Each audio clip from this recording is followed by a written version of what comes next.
Hey fishy people, welcome back to the channel. Hope you're having a good one, whatever day, time, or you are. So, you got your tank. You're thinking about getting into plants. How do you do that? Which ones do you buy? Where do you get them from? How do you know a good plant versus a bad plant? Care level, all that stuff. So I'm going to give you 3 easy beginner plants that are pretty much kill proof. So if you have a lack of a green thumb, you should be okay keeping these.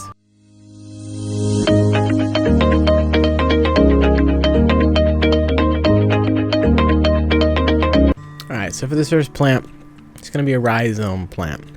It's going to be a Java fern. Now when I say rhizome, it's because you cannot bury a certain part of the plant in the substrate. I will put a picture so you can see the part I'm talking about. So Java fern is going to be one of those plants where you either can glue it, weight it down, stick it in like a piece of driftwood that's got a little slit, or you can tie it down. Those are going to be the 4 ways that you can secure it to something in your tank.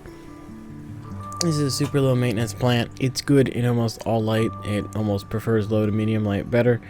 And it absorbs most of its nutrients through the water column, so a liquid fertilizer, and you'll be all good with it.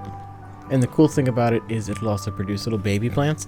So if you see like little feelers come off, they're actually the babies of the plant. And it's one of those that's extremely hard to kill unless it's just completely incompatible with your water. You're not gonna have an issue with Java ferns. And they're cheap. They're one of the most popular plants in, the aquarium hobby right now. So you can pretty much find them anywhere, including, your local box stores will sell them as well. It's also just a general overall hardy plant. Some plants require different types of lighting and fertilizers and stuff that just make them a much harder plant to keep. So this one's a nice simple plant. I've kept it in community tanks, species only tanks. I've even got some in my African Cichlid tank, and they don't touch it and it grows just fine. So and they're one fish that will wreak havoc on plants. So it is definitely one that you can nice and hardy and keep in a wide range of tanks. And you're gonna have a very hard time killing this unless you either use too much glue when you glue it down and you injure the rhizome, or you completely bury it under the substrate. And if you're enjoying the video or you find yourself coming back on the regular, please consider hitting that subscription button, ringing that notification bell, and giving the videos a like when you do watch them. It means a lot to me when I see people supporting me on videos and things. So just thank you all very much for the support recently and in the future, because I'm sure we will only continue to grow as a community. Alright, let's get back to the video and talk some more about some beginner plants. Okay, so second plant is going to be a stem plant. That means you plant it in the substrate and it grows stems. So this one can be buried and will root itself. Now this plant is Bacopa, either Carolinia or Bacopa Maneri, I believe, or moneywort is the other word for it. So this one's a cool stem plant. The cool thing about it is you can plant it or you can float it in your tank. So I had planted some in one of my tanks and it actually got uprooted by a fish, and it just ended up growing in this like interconnected jungly looking vine thing, and I left it because I thought it looked really cool. And it's also one that can go in pretty much any conditions. Low light, medium light, high light, pretty much any water parameters you can think of. It's an extremely hardy plant. It also gets pretty tall. If you leave it, it'll grow and grow and grow until you trim it. My community tank is rather tall.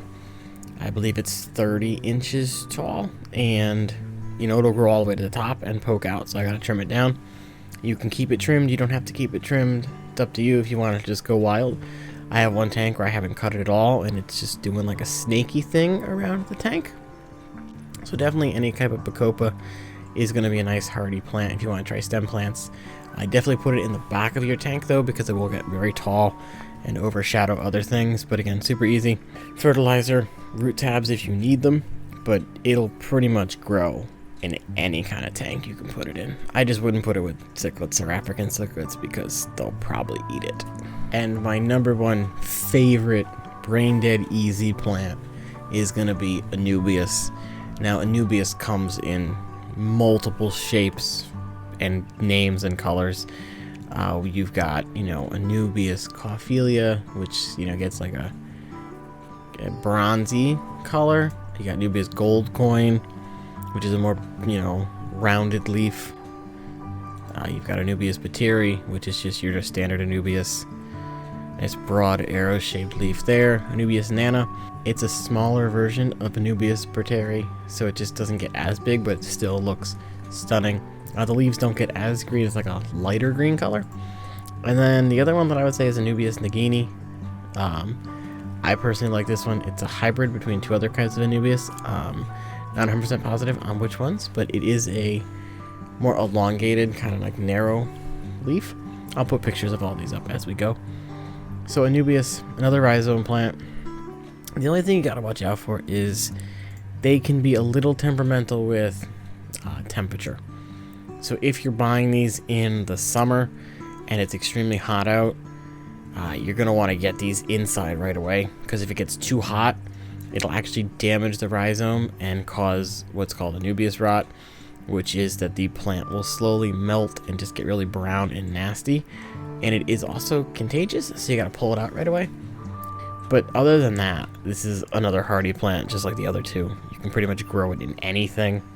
It's got some issues with softer water, but my water is extremely soft, low pH, and it does great. It's again another one you can attach to driftwood, rock. You just don't want to bury the rhizome part of the plant and you'll be fine.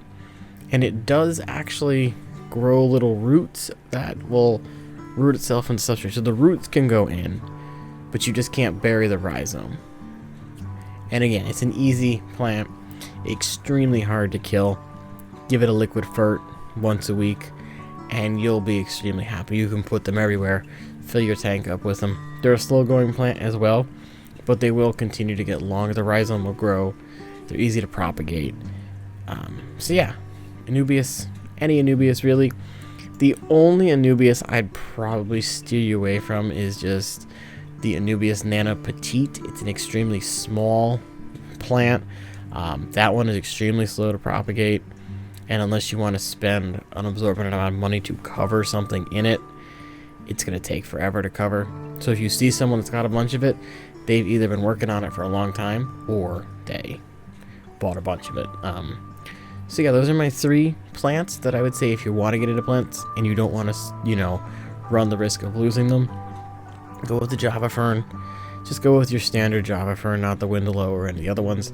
Standard Java Fern, some member of the Bacopa, whether it's the Carolinia or the Moneywort one, and then try some Anubias.